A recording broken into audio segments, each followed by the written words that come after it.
안녕하세요. 생활인의 시계 김생활입니다. 오늘은 오랜만에 가성비로 승부하는 아시아 계통의 마이크로 브랜드에서 나온 시계를 소개해 드리려고 합니다. 아쿠아티코라는 브랜드는 30만원대라는 접근 가능한 가격의 브론즈 시계를 내놓아서 좋은 반응을 얻었던 신생 브랜드인데요. 이 회사에서 가장 인기 있는 모델은 브론즈 시스타라는 시계입니다. 보시면 아시겠지만은 튜더의 시계들이랑 상당히 닮았죠. 튜더를 옆에 놓고 보시면은 시분침의 크기라든지 인덱스의 모양이라든지 프린트 형태, 사이즈나 두께 같은 게 살짝씩은 다릅니다만은 현행의 튜더가 가지고 있는 어떤 매력 같은 걸 잘 포착한 시계여서 좋은 반응을 얻었던 것 같습니다. 하지만 이게 오마주 시계라는 게 동전의 양면이죠. 튜더랑 닮아서 좋아하시는 분들도 있지만은 너무 튜더를 연상시키기 때문에 싫어하시는 분들도 있기 때문에 이렇게 아쿠아티코가 가성비 좋은 시계를 내놓는 건 좋은데 조금은 내 자존심도 세워줄 수 있는 독자적인 디자인이 있었으면 좋겠다라고 생각하셨던 분들이 좀 있었을 것 같습니다. 오늘 소개해드릴 지스타 두 번째 버전은 그런 분들의 요구를 반영해서 튜더 오마주로 시작된 시스타 모델의 기본적인 형태는 계승을 하되 시분침이나 인덱스의 모양 같은 거는 여기저기 시계들을 참고를 해가지고 튜더에서 좀 벗어나려고 하는 모양을 보여주고 있습니다. 가격은 여전히 할인 전에 가격이 299불이고 10% 할인하면 269불이니까 관부가세를 포함해서 계산하면 30만원대 초중반 이 정도의 시계이고요. NH35A라는 보급형 무브먼트가 들어간 모델이 무브먼트가 좀 아쉽다 싶으면은 셀리타 SW200 스위스 계통의 무브먼트가 들어간 시계를 200불 더 주고 고를 수도 있습니다. 그러면은 아마 할인 받고 관부가세가 나중에 붙을 걸 생각해서 계산하면 60만원 전후 그 정도의 시계가 될 것 같은데요.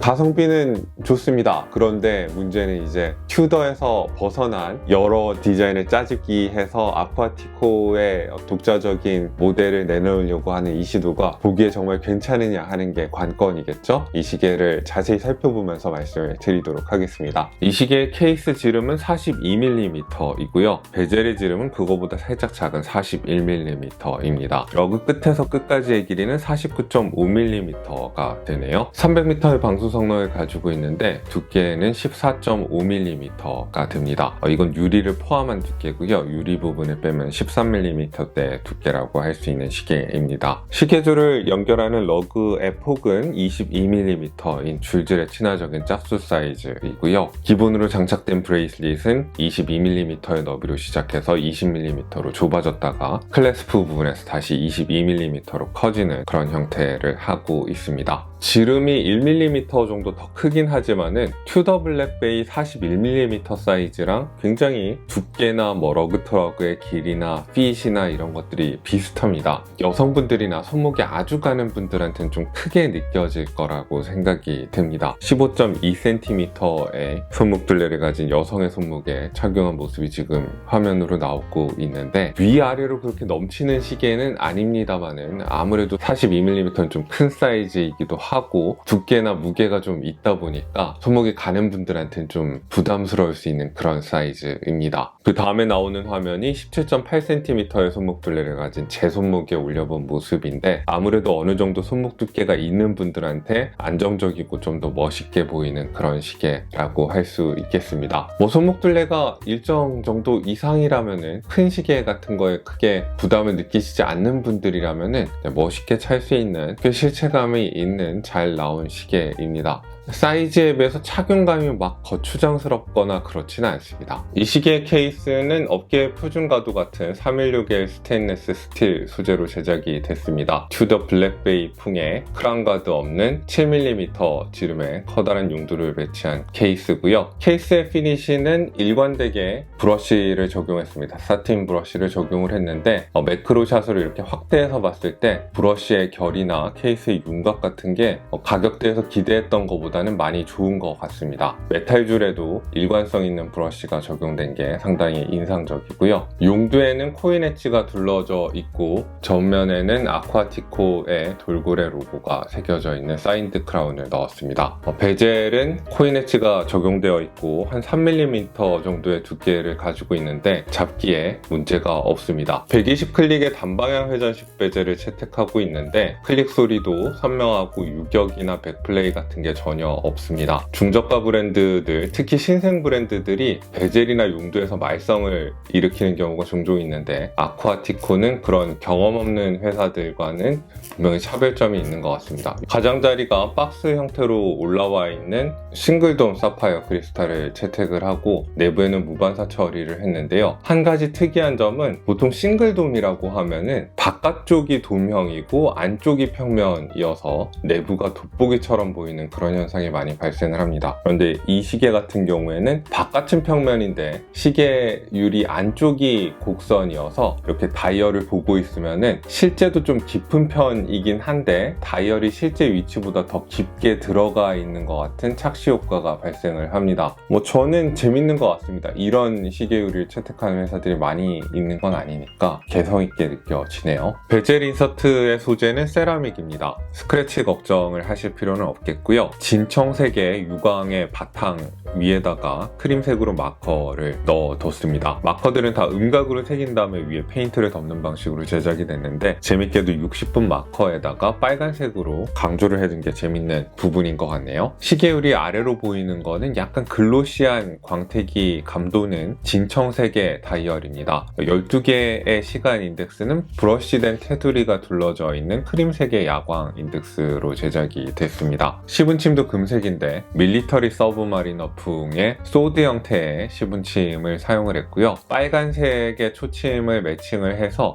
60분 마커의 빨간색과 대응하도록 조응하도록 이렇게 만든 게 인상적입니다. 인덱스의 모양은 어떻게 평가할지 잘 모르겠습니다. 뭔가 튜더에서도 벗어나고 밀리터리 서브마리너의 오마주로부터도 벗어나고 싶어 했던 것 같은데 12시 방향이 정확히 보인다는 점에서 가독성 면에서 불평할 수 없는 인덱스인데 이게 그러면은 튜더나 밀리터리 서브마리너의 원래 디자인보다 예쁘냐 하면 그렇게 대답하기는 좀 힘든 다이얼 디자인이네요. 프린트는 되도록 정갈하게 하려고 노력을 한 것 같습니다. 12시 방향에 아쿠아티코의 회사 로고 오토매틱이라는 문구가 써 있고요. 6시 방향에 시스타라는 모델명과 방수 성능이 프린트가 되어 있습니다. 전반적으로 단정한 다이얼이긴 하고 날짜창을 생략한 것도 제 기준에서 상당히 마음에 드는 부분인데 한 가지 아쉽다면 6시 방향에 시스타 프린트의 간격이 애매하게 좀 멀다는 것도 좀 불만스럽고요. 시스타가 버전2로 업데이트를 하면서 가장 좋아진 게 제 생각에는 야광인 것 같습니다. 전에는 괜찮긴 했는데 약간 좀 희미한 야광이었는데 이번에는 밝기와 지속력이 조금 더 개선이 됐고 베젤에 60분 마커뿐만 아니라 전반적으로 다 야광이 들어갔습니다. 야광을 중시하는 분들한테 충분히 만족감을 드릴 것 같은 야광이라고 하겠고요. 이 시계를 구동하는 엔진은 1시간에 21,600회 진동하는 1초에 6회 진동하는 세이코사의 NH35A 무브먼트입니다. 파워 리저브는 41시간 이상인 무브먼트인데 고급감이 없어서 그렇지 사용하기 그렇게 나쁜 무브먼트는 전혀 아닙니다. 아쿠아티코가 또 잘 만드는 게 베젤도 잘 만들지만 용두도 상당히 괜찮습니다. 용두도 부드럽게 풀리고 이 상태에서 수동 감기를 하실 수 있고요. 아쉽지만은 이게 NH38A를 사용할 수도 있었을 텐데 날짜 기능과 관련된 고스트 포지션을 아예 없앴을 수도 있었을 것 같은데 이 시계는 그렇게 하진 않았습니다. 고스트 포지션이 있어가지고 지금 1단계 상태에서 날짜창이 돌아가는 소리가 들리고요. 용도를 2단계까지 뽑으면 이제 초침이 멈추고 분침을 이동시켜서 시간을 정확하게 맞추실 수 있습니다. 세이코 계열 무브먼트의 특징은 이렇게 분침이 콱콱콱콱 용도의 움직임에 반응을 한다는 시원하게 반응한다는 그런 특징이 있습니다. 뒷면도 버전 1에 비해서 달라진 게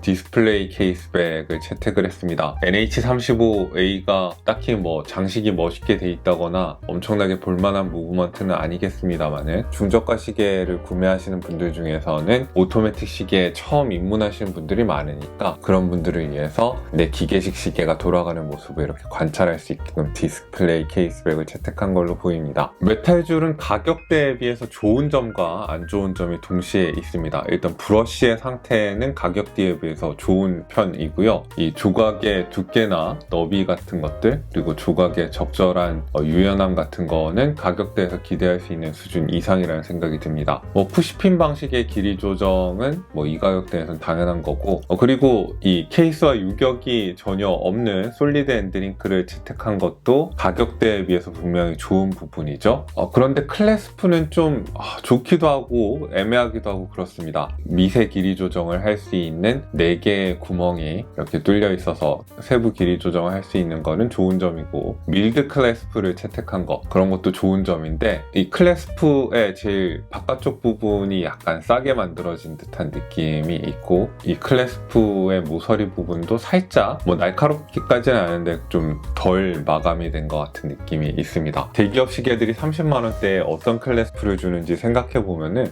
크게 불평할 수는 없는 괜찮은 클래스프라고 하겠습니다. 자, 그러면은 총평을 해보겠습니다. 아쿠아티코는 확실히 알리익스프레스에서 이거보다 더 낮은 가격에 던지는 그런 시계들보다는 가격이 조금 더 높은 대신에 베젤이나 용두의 만듦새나 다이얼의 퀄리티 같은 게 좀 더 안정적인 것 같습니다. 그래서 가성비 시계를 찾는데 알리익스프레스처럼 너무 엉망인 만듦새의 시계는 피하고 싶다, 그러면 아쿠아티코가 대안이 될 것 같고요. 그리고 또 포이보스나 젤로스 같은 가성비 중심의 브랜드인데 색깔이 강한 브랜드들이 있잖아요. 보레알리스도 있고, 그런 브랜드들은 자기 색깔이 강한 편인데 그런 거는 싫고, 조금 무난하면서도 가성비를 잘 챙긴 그런 브랜드를 찾는 사람들한테 아쿠아티코가 매력이 있을 것 같다는 생각이 듭니다. 이번에는 오마주 시계가 아니라 자체 디자인 같은 느낌을 내려고 밀리터리 서브마리너랑 튜더랑 이런저런 시계들의 디자인을 섞은 것 같은데, 그래서 완전히 직접적인 오마주 같은 느낌은 확실히 사라졌습니다만은, 튜더 오마주보다 예쁜 시계가 나왔느냐 라고 질문을 던진다면은 솔직히 말해서 그렇게 예쁜 시계는 아닌 것 같습니다. 그냥